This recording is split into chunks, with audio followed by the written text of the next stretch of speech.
Հատիկար հատիկը բարիս բուն իմաստով հատիկար հատիկ է։ Եթե տենց դուր չի գալիս, ուրեմն Range Rover առ Range Rover ենք վերադարձնելու, բրաբուս առ բրաբուս, յաշիկ առ յաշիկ։ Մենք հանրության տարբեր սեգմենտների նկատմամբ մեր վերաբերմունքը փոխելու խնդիր ունենք եւ ստիպված կշերտի նժարին պիտի դնենք ինչն ենք կարեւորում։ Պետք է մարդկանց ուղերձ հասցնել, որ սա մոդայիկ շորի կամ փողոցում հատվող ծառի հարց չէ ընդհանրապես։ Երկար ժամանակ մեր հանրությանը հետևողականորեն թունավորել են եւ այսօր մենք չունենք առողջ, բանականությամբ եւ տրամաբանությամբ շարժվող հասարակություն։ Այս 7 տարվա քանդարաշ աշխատանքն իր արդյունքը տվել է։ Դժվար է միանշանակի ելք մատնանշել, բայց հստակ է, որ հարկ եղած դեպքում տուն առ տուն աշխատանք է պետք տանել առանց պիտակավորումների, որքան էլ բարկանանք։ Հանրության մի մեծ հատված հոգու խորքում հասկանալով իր մեղքի բաժինը, որ էմոցիան կամ կրեատիվն իր մեջ ավելի մեծ դեր է ունեցել, քան սեփական պետության պահպանման վնասը, պատրվակներ է փնտրում կամ մեղավորներ կարգում, փոխանակ ընդունի սեփական մեղքի բաժինը։ Այն ամենը, ինչ արվում է իշխանության կողմից, ունի ընդամենը մեկ նպատակ՝ մնալ իշխանության, պահել այն։ Ուրիշ որևէ իմաստ եւ պատճառ չկա։ Կան ամենօրյա քայլեր, բայց դրանք իրենց տակ որպես նպատակ չունեն Հայաստանն ու Արցախը, մեր ազգային ու պետական շահը։ Եթե սրանց մի կողմ դնենք, հարկ կա հասկանալու ինչ ունենք, քանի որ մյուս կողմից մեծ աղմուկ, շփոթ ու մանիպուլյացիաներ կան։ Հնարավոր էր արդյոք բոլորի հետ հարաբերությունները փչանային ոչ մեր կամքով։ Եթե դա լիներ մեկ ուղղությամբ, կարող էինք այդպես ենթադրել, բայց եթե դա ձեռագիր է անխտիր բոլոր ուղղություններով, այստեղ մտածելու բան կա։ Պետք է հասկանալ ինչպես բերին եւ հասցրին այսօրվան։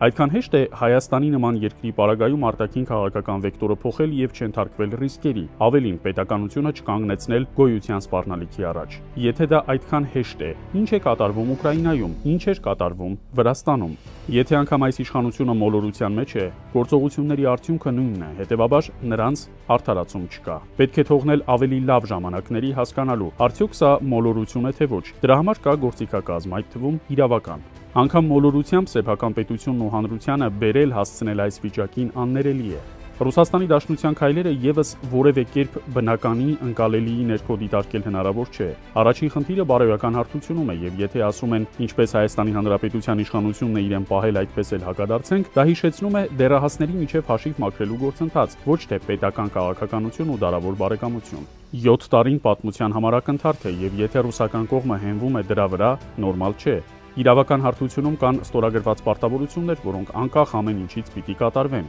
Հրդեհի ահազանգի դեպքում Հրշեջը չի մտածում վառվող տան անդամներին սիրում է թե ոչ։ Պարտավորությունները ենթակա են կատարման անկախ այս իշխանության կեցվածքից, որոնք էլ հենց հասցրել են այսօրվան։ Մենք մի իրավիճակում ենք, երբ մեր ռազմավարական դաշնակցային հարաբերությունները թղթի վրա կան, բայց փաստացի ոչ։ Այս կողմն այո քանդել է, տապալել, բայց միայն այդ հանգամանքով անհնար է բացատրել այս ամենը։ Մենք ունենք իրավապայմանագրային դաշտ, բայց փաստացի ոչինչ չկա։ Հայտնի չէ Ռուսաստանի Դաշնության առջև ինչ խնդիրներ են դրվում, ինչքանով են դրանք անկեղծ եւ համապատասխան մեր օրակարգին։ Իսկ արևմուտքը մեկ անգամ չէ, որ ապացուցել է, երբևէ շտապողականություն չի ցուցաբերում, սկսած ուկրաինական ճգնաժամից։ Ցավոք մեզ համար ինքնաոչնչացման կոչակը սեղմված է եւ սրանց համար ոչ թե Արցախը, այլ բոլորս ենք բեռ։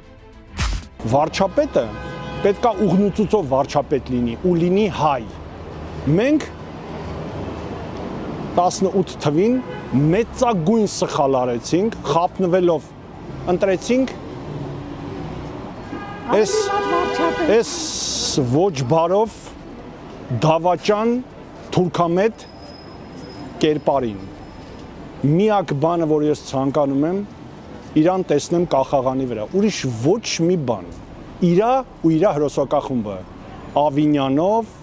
Ալեն Սիմոնյանով եւ այն բոլորով, ով որ կանգնած այս պահին էլի պաշտպանում են,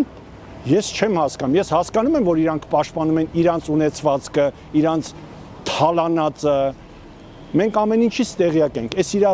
բոլոր այս ճանապարհորդությունները, որ իրանք գնում գալիս են,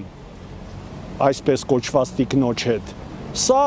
փողերն են տանում տեղավորում, գողացած փողերը։ Լավ կլիներ շատ շուտ հրաժարական տար, այս խեղճ ժողովրդին սենց մոլորության չհասցներ, այսքան բան։ Տեսեք ինչ է հավաքել, ժողովրդական խոսք է, էլի ասում է, կեղտը ձանտակ չմնա, կամաց ժողովրդին կարելի է խաբել, երկար ժամանակ չի կարելի խաբել։ Так что ամենին ջրի երես է դուրս գալ, այս հողերը Տեսեք ինչ ասում, թող սոտքի հանքից, ոսկու հանքից ասում ադրբեջանցիք էլ կան օգտվել։ Կոտոնից մի հատ բաժակ տանեն, դու հետիքոտ պատրելու ես։ Այդ ո՞նց է հիմա կան տանեն։ Տենց հոտված էլ չկա, որ այդ մարդուն դատեն, որ ես մի քիչ հանգստանա։ Չկա, պետք է ստեղծեն երևի ինչ-որ մի բան։ Նա որ ընտրվել է, ո՞նց է ընտրվել։ Ասենք փողոցում հիշում եմ, իր այդ ռիբզակը որ դրած փողոցները փակելով բան։ Իսկ հիմա որ արդեն ժողովուրդը միտինգ է անում, ինքը վատ ազգում իրան։ Ինչի համար, որ բնան։ Բայց չէ որ դու քո անցյալը դու տենց ա եղել։ Ուզում եմ ասեմ, որ սխալ բաներ շատ է անում ինքը։ Գնալ ուրիշ գործ արել իրան։ Ես դեռ ինչքան որ հետևում եմ, ճիշտ ասած, այն սկզբնական շրջանում հավատում էինք։ Ասենք լրագրող ազնիվ կլինի, բայց հետագայում այն ինչ որ ինքը ասեց լրիվ սուտ է։ Սուտ ու այդ սուտը շարունակում է։ Մենք խոսում ենք կոռուպցիայի մասին, բայց կոռուպցիան ավելի խորն է մտա։ Շատ խորը։ Ու դա հարկերը արմատախիլ անել։ Հիմա պետք է որ ընդհանրապես իշխանությունը խելք գա ու հեռանա։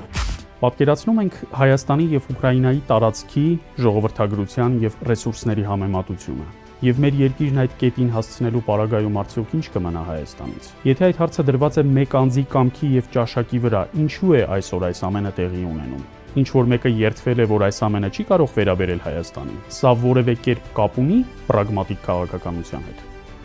Որոշիր հարգելի քաղաքացի, թե որ երեսն է ճիշտ։